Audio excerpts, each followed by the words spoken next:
कैसे हो आप सभी लोग। एंड मेरा नाम है तपेश और आपका स्वागत है आपके अपने चैनल तपेश क्लासेस में।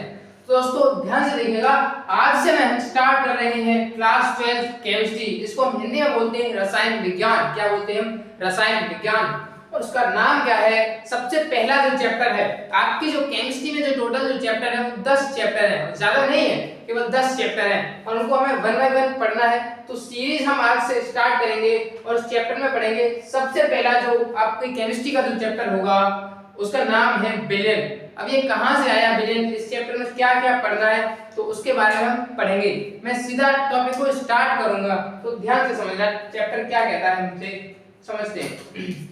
सबसे पहले विलेन। यदि जब भी हम विलेन का मतलब समझेंगे तो विलेन का मतलब हम स्टार्ट करेंगे मिश्रण से। कहां से स्टार्ट करेंगे? मिश्रण से। कहां से? मिश्रण से। इसका मतलब समझते हैं क्या होता है। इसको हम इंग्लिश में बोलते हैं मिक्सचर। इसको हम इंग्लिश में बोलते हैं मिक्सचर। क्या होता है ये मिक्सचर? तो ध्यान से समझिएगा। जैसे मान लीजिए मिक्सचर का मतलब ये हमारे पास यदि कोई दो पदार्थ है, जैसे मान लीजिए ये कोई कंटेनर है और दूसरा भी मैंने ये कोई कंटेनर बनाया, ये मैं कैसे जोड़ रहा है, ठीक ये जुड़ रहा है, ऐसा नहीं यहाँ से पानी निकल जाए। अब मान लीजिए कि मैंने इन दोनों कंटेनरों में पानी डाला है, क्या डाला है? जल डाला है। क्या डाला है? जल। अब देखिएगा यदि मैं इस कंटेनर में चीनी को डालता हूं, किसको डालता हूं? चीनी को। क्या डाला इस कंटेनर में? मैंने इस कंटेनर में मैंने डाला है चीनी को और इस कंटेनर में मैंने डाला है नमक को। किसको? नमक को। और तीसरा कंटेनर बनाया और इसमें भी मैंने पहले पानी को डाला है। किसको डाला है? पानी को डाला है। और इस कंटेनर में मैंने एक बार पहले मैंने चीनी डाली और दूसरे कंटेनर में मैंने नमक को डाला और तीसरे कंटेनर में मेरा मन था कि मैं बालू डालूं। क्या डालूं? बालू। कोई परेशानी नहीं है।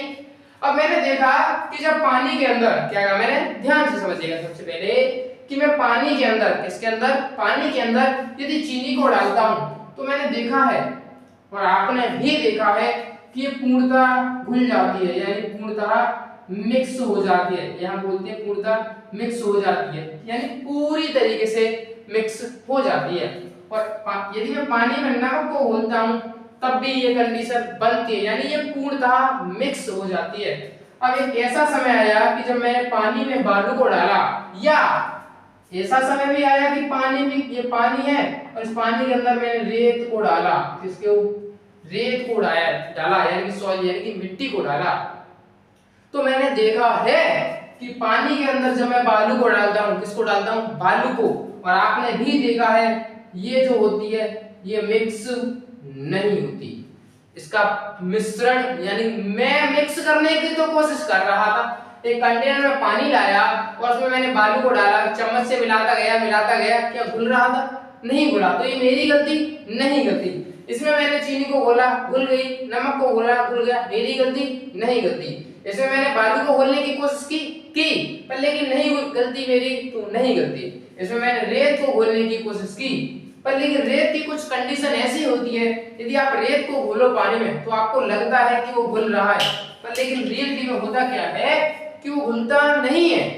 पानी के अंदर रेत घुलता नहीं है, वो एक्सपेंड हो जाता है, फैल जाता है। क्या हो जाता है? फैल जाता है। और कुछ समय बाद देखना कि रेत खुद ब खुद कहां पे? नीचे बैठ जाता है। तो इसका मतलब ना तो पानी में बालू घुलती है ना तो पानी में रेत, दोनों ही नहीं घुलती। तो इसका मतलब हमने तो इनको मिक्स करने की कोशिश की, इसको भी मिक्स करने की कोशिश की, इसको भी मिक्स करने की कोशिश की और इसको भी मिक्स करने की कोशिश की, पर लेकिन हुआ क्या? ये दोनों पूर्ण रूप से घुल गए और ये दोनों पूर्ण रूप से घुल गए, या पूर्ण रूप से नहीं घुले। ये मिक्स हो गए, ये भी मिक्स हो गई, ये भी मिश्रण है, ये भी मिश्रण है। यानी मैं तो कोशिश कर रहा हूं कि ये मिक्स हो जाए और ये भी मिक्स हो जाए, तो कोशिश तो की। तो यानी मिश्रण देखने पर एक तो ऐसा लग रहा है जो पूर्णतः मिक्स हो रहा है और एक जो लग रहा है जो कि मिक्स नहीं हो रहा। हम पूर्णतः की बात नहीं करेंगे क्योंकि कुछ ना कुछ तो पार्ट इसमें मिल रहा होगा। समझ में आया? तो इसका मतलब मिश्रण हमारे पास दो तरीके हो सकते हैं। एक तो ऐसा मिश्रण, क्या कहा मैंने?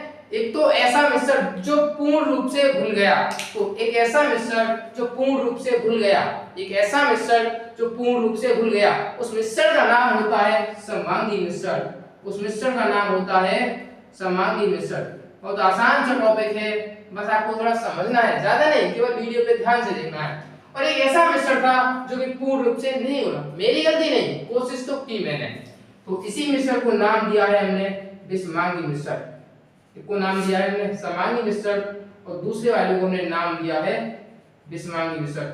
समझ में आया कि नहीं आया? अब ये वर्ड है यहाँ पे समांगी मिश्रण, इसको हम हिंदी में बोलते हैं होमोजीनियस। क्या बोलते हैं? Homogeneous, homogeneous mixture. क्या बोलते हैं? Homogeneous mixture. और इसको बोलते हैं हेटेरोजीनियस। इसको क्या बोलते हैं? Heterogeneous, Geneous, heterogeneous mixture. अब देखिए बात आती है कि होमोजीनियस मिक्सचर क्या, होमोजीनियस का मतलब क्या? होमोजीनियस का मतलब कि पूर्णतः मिक्स हो जाना, पूर्णतः मिक्स हो जाना। अब विषमांगी मिश्रण का मतलब क्या? पूर्णतः मिक्स नहीं होना। अब देखिएगा जो समांगी मिश्रण होता है यानी पूर्ण रूप से उड़ गया। जैसे मान लीजिए कि मेरा नाम, मैं आपको बताता हूं कि मेरा नाम है तपेश। क्या नाम है? तपेश। और मुझे कोई व्यक्ति टीसी के नाम से जानते हैं, तपेश क्लासेस, टेक्नीशियन में तपेश क्लासेस के नाम से। तो इसका मतलब मुझे कोई व्यक्ति तपेश के नाम से जानता है, कोई व्यक्ति टीसी के नाम से जानता है, अलग अलग पहचान है। तो ऐसे ही कुछ विद्वान व्यक्ति क्या कर रहे हैं, कुछ विद्वान व्यक्ति होमोजीनियस मिश्रण को ही यानी समांगी मिश्रण को ही कहते हैं विलयन। जैसे मेरे के कितने नाम? 2 नाम, या तो मुझे टीसी कहते हैं कुछ व्यक्ति और कुछ व्यक्ति मुझे कहते हैं तपेश। तो ऐसे ही समांगी मिश्रण को क्या नाम दिया गया है? विलयन। तो अब यदि आपसे कोई पूछे कि विलयन होता क्या है तो आप कहना समांगी मिश्रण को ही हम विलयन कहते हैं। और यही है आपका चैप्टर नंबर 1, इसी को हम कहते हैं सॉल्यूशन। समझ में आया नहीं आया? तो मिश्रण से पढ़ना। कहां से? मिश्रण का मतलब दो पदार्थों को मिक्स करना। अब मिश्रण 2 तरीके हो सकता है, या तो पूर्ण रूप से घुल जाएगा या पूर्ण रूप से नहीं घुलेगा। यदि वो पूर्ण रूप से घुल गया तो उसका नाम समांगी मिश्रण, यदि वो पूर्ण रूप से नहीं घुला तो उसका नाम विषमांगी मिश्रण। और मैंने कहा कि समांगी मिश्रण को ही हमने नाम दिया है विलयन। और यही है आपका चैप्टर नंबर 1। यहां से करते हैं आपकी स्टार्टिंग। तो मैंने जितना कहा उतना लिख लीजिएगा कि समांगी मिश्रण को ही हम विलयन कहते हैं। अब हम चलेंगे अपने चैप्टर के अंदर की तरफ। तो अभी जो हमने बात की विलयन तक की, कहां की? विलयन। अब हम चलते हैं सीधा विलयन की तरफ। विलयन क्या होता है, यानी कि समांगी मिश्रण को ही हमने क्या नाम दिया है? विलयन। इतना आपके समझ में आया होगा। नहीं आया तो इसके 10 बार बोलना, अपने आप आ जाएगा समझ में। फिर को कोशिश करना कि पानी लेना, पानी में चीनी डालना, मिक्स हो गई तो यानी कि समांगी मिश्रण, और उसका ही नाम विलयन। अब इसके आगे पढ़ते हैं। अब विलयन में हम मिक्स कर रहे थे तो हमें लग रहा था कि एक ऐसा पदार्थ था, एक ऐसा पदार्थ था जो घुल रहा था और एक ऐसा था जो घोल रहा था। इसको आप ऐसे समझिएगा जैसे पानी और चीनी, और एक एग्जांपल अदर दूसरा वाला, जैसे एक लीजिएगा सेब और एक लीजिएगा चाकू, या सेब के ऊपर चाकू गिरो या चाकू के ऊपर सेब, कटेगा हमेशा सेब ही। अब ऐसे ही पानी में चीनी डालो या चीनी में पानी डालो, एक ही बात है, घुलेगी उसमें चीनी ही। समझ में आया होगा? तो ऐसे ही विलयन के अंदर देखने पर लगता है कि मैं विलयन के अंदर 2 कंपोनेंट्स होते हैं, यानी 2 घटक होते हैं। एक तो वो कि जो कम मात्रा में था, एक वो घटक होता है जो कम मात्रा में था, और उसी का नाम होता है विलयन। क्या होता है? विलयन। और एक ऐसा कंपोनेंट्स था जो अधिक मात्रा में था, उसका नाम होता है विलायक। और इसको हम इंग्लिश में बोलते हैं सॉल्यूट। इसको क्या बोलते हैं? सॉल्यूट। और इसको हम इंग्लिश में बोलते हैं सॉल्वेंट। क्या बोलते हैं? सॉल्वेंट। अब देखो इसको याद करने के मेरे पास कई तरीके हैं। अब हम पहले बात करेंगे कि सॉल्वेंट होता क्या है। सॉल्वेंट के बारे में आपको कुछ 3-4 पॉइंट पढ़ने हैं। कितने पॉइंट पढ़ने हैं? कुछ 3 पॉइंट पढ़ने हैं, और उनको इतना ध्यान से समझिएगा क्योंकि यहां से एक बार जेईई एडवांस में, मैंने क्या कहा? जेईई एडवांस में सन 2008 में 2008 में क्वेश्चन पूछा गया था। तो समझना, तो विलायक होता कौन है, इसको थोड़ा ट्रिक से याद करना कि विलय और एक वर्ड है विलायक। मैंने कहा ये विलयन के प्रकार नहीं है, ये विलयन के घटक है। ये विलयन के क्या है? घटक। और जिसको बोलते हैं कंपोनेंट्स। क्या बोलते हैं? कंपोनेंट्स। कंपोनेंट्स, कंपोनेंट्स, ठीक, कंपोनेंट्स। विलायक और एक विलय। जैसे इस कंटेनर को बनाया मैंने और इस कंटेनर में मैंने पानी को डाला, पानी में मैंने नमक को डाला, किसको डाला, नमक को। और अब जब हम ऐसी चीजें करते हैं तो हम पानी ज्यादा मात्रा में लेते हैं। पानी कैसी मात्रा में लेते हैं, ज्यादा। और ये नमक डालें या चीनी डालें या कुछ और भी डालें या नींबू डालें तो उसको हम थोड़ा कम मात्रा में लेते हैं। कैसी मात्रा में, कम। यानी पानी कैसी मात्रा में लिया, ज्यादा मात्रा में। तो इसका मतलब जो ज्यादा मात्रा में होता है उसी का नाम क्या होता है, विलायक। तो विलायक कौन होता है, जो अधिक मात्रा में होता है। सबसे पहला पॉइंट, सबसे पहला पॉइंट, विलायक कौन होता है, जो अधिक मात्रा में हो, जो अधिक मात्रा में होता है, जो अधिक मात्रा में होता है। तो अब यदि आपसे कोई पूछे कि विलायक होता कौन है, सबसे पहला पॉइंट बताना कि जो अधिक मात्रा में होता है उसी का नाम विलायक होता है। अब दूसरा point, very very most important, very very most important. अब देखिएगा कि जैसे मान लीजिए कोई कंटेनर है, अब इसमें पानी है और पानी की जो भौतिक अवस्था है वो कौन सी है, द्रव। यहाँ पे हम द्रव ले रहे हैं, कैसे ठोस भी हो सकती है, गैस भी हो सकती है। अब मैंने नमक डाला या मैंने इसमें चीनी डाली या इसमें मैंने नींबू डाला, यदि मैं इनमें से कुछ भी डालता हूं तो जो भी बनेगा उसकी भी अवस्था कैसी होगी, द्रव होगी कि नहीं होगी, समझ में आया होगा।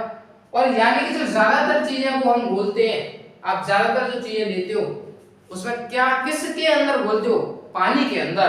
तो सबसे दूसरा पॉइंट यहाँ पे और इंपॉर्टेंट पॉइंट भी कि 99.9% कंडीशन में क्या कहा मैंने, 99.99% कंडीशन में जो जल होगा उसमें, तो जल को ही क्या कहा जाएगा, विलायक। यानी जो अधिक मात्रा में होता है उसका नाम विलायक होता है, वही विलायक होता है।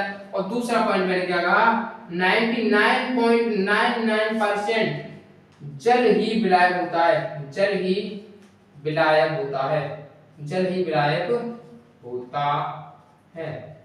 समझ में आया कि नहीं आया। मैंने कहा सबसे पहला पॉइंट जो अधिक मात्रा में होता है वो विलायक होता है। दूसरा पॉइंट 99.99% जल ही विलायक होता है। इसका मतलब क्या है, इसका मतलब क्या है, जैसे मान लीजिए ये कंटेनर है और ये कंटेनर है और ये कंटेनर है और ये कंटेनर है। इन तीनों में मैंने पानी को लिया है, पानी को लिया, पानी और पानी।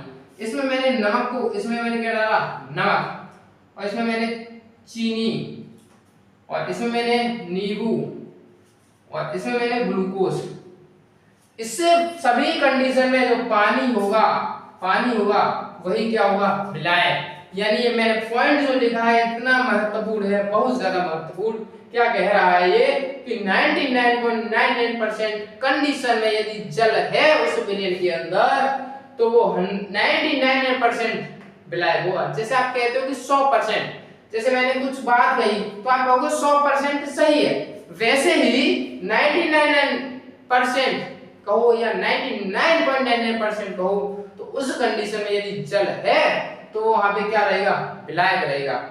और यदि मैंने आपको अभी बताया कि जल की भौतिक अवस्था कैसी है, द्रव, और विलयन बन गया तब भी द्रव, इसका मतलब जल की भौतिक अवस्था चेंज नहीं होती। यानी जिसकी भौतिक अवस्था चेंज ना हो वही क्या है, विलायक।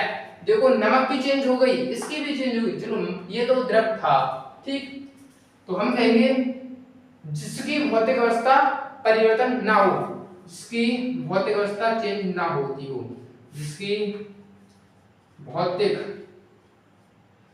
अवस्था, जिसकी भौतिक अवस्था परिवर्तन ना हो, जिसकी भौतिक अवस्था परिवर्तन ना हो, उसी का नाम होगा विलायक। विलायक के बारे में मैंने 3 पॉइंट। अब देखिए यहाँ से और पॉइंट निकल के आ रहा है कि ज्यादातर कंडीशन में पानी ही विलायक होता है, तो इसीलिए ज्यादातर कंडीशन में पानी ही विलायक होता है, इसीलिए जल को सार्वत्रिक विलायक कहा जाता है।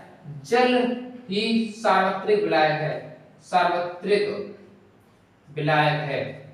जल, water is a universal solvent, इसीलिए वाटर को यूनिवर्सल सॉल्वेंट कहा जाता है, इसलिए इसको कहा जाता है यूनिवर्सल सॉल्वेंट। क्या कहा जाता है, यूनिवर्सल, यूनिवर्सल सॉल्वेंट। तो वाटर एक तरीके का, यदि आप कहेंगे यूनिवर्सल सॉल्वेंट कौन होता है तो आप कहोगे जल एक यूनिवर्सल सॉल्वेंट है, क्योंकि वो ज्यादातर चीजों को अपने अंदर एब्जॉर्ब नहीं घोल लेता है। क्या कर लेता है? घोल लेता है। एब्जॉर्बर मतलब अलग होता है। तो यानी कि सबसे पहले मैंने ब्लैक के बारे में 3-4 पॉइंट लिखाए। जो अधिक मात्रा में होता है उसको ब्लैक कहते हैं। 99.99% जल ही ब्लैक होता है। अगला पॉइंट, जिसकी भौतिक व्यवस्था परिवर्तन ना हो। अगला पॉइंट, जल ही सार्वत्रिक ब्लैक होता है। यानी कि water is a universal solvent. समझ में आया होगा। यहाँ पे एक मैंने वर्ड लिखा अधिक मात्रा। क्या वर्ड लिखा? अधिक मात्रा। जो अधिक मात्रा का जो मतलब होता है वो होता है मोल से। किससे होता है? मोल से। यानी जिसके मोल ज्यादा निकलेंगे वो ब्लैक होगा। यदि आपसे कहूं कि मैंने कोई कंटेनर बनाया और आप आसानी से आंसर भी करोगे कि मान लीजिए कि मैंने 40 ग्राम पानी लिया और इसमें मैंने 42 ग्राम चीनी को डाला और मान लीजिए कैसे भी घुल गई, आपको तो लगेगा कि 42 ग्राम ज्यादा है। यदि ये ज्यादा है तो इसका मतलब चीनी होनी चाहिए ब्लैक पर, लेकिन नहीं, हम ज्यादा ऐसे नहीं बताते। ज्यादा कैसे बताते हैं हम? मोल से। किससे? मोल से। और इस कंडी दोनों में से आप मोल निकाल के देख लेना, पानी के ही यानी कि जल के ही मोल ज्यादा आएंगे। तो इसका मतलब जल ही क्या होगा? ब्लैक। ग्राम देख के या किलोग्राम देख के या लीटर देख के डिफाइन नहीं करते। केमिस्ट्री के अंदर हम मोल देख के डिफाइन करते हैं। क्या देखकर? मोल देखकर। क्योंकि यहाँ पे मैंने वर्ड लिखा जिसकी मात्रा ज्यादा हो वो ब्लैक होगा, पर लेकिन यहाँ पे ज्यादा मात्रा का मतलब मैंने मोल से समझाया। किससे समझाया? मोल से। और मोल के बारे में आपने क्लास 11th में कुछ पढ़ा होगा पहला चैप्टर में, ठीक, some basic concept of chemistry. तो ये मैंने आपको इतनी चीजें बताई, इनको याद करना। क्या कहा? जो अधिक मात्रा में होता है मोल से संबंध है। 99.99% जल ही ब्लैक होता है। इसकी भौतिक अवस्था परिवर्तन ना हो वो ब्लैक होता है और जल ही सार्वत्रिक ब्लैक होता है। अब वाइवा में टीचर जब आते हैं तो पूछ लेते हैं, बताइए हमें कि यूनिवर्सल सॉल्वेंट कौन है? तो आपको बता देना है वाटर। क्या होता है? वाटर। तो मैं सभी को मिटाता हूं। अब चलते हैं, जस्ट इसी का अपोजिट क्या होगा? बिलियन। क्या होगा? बिलियन। समझ में आया होगा।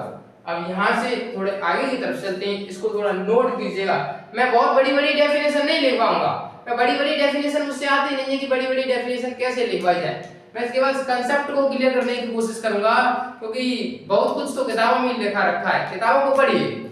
और मैं करूंगा कि छोटे छोटी बातों में ज्यादा कुछ समझाया जाए। तो आप इस ऐसे ऐसे बातों को लिखिएगा, बहुत ज्यादा जरूरी है। तो आगे बढ़ते हैं अब।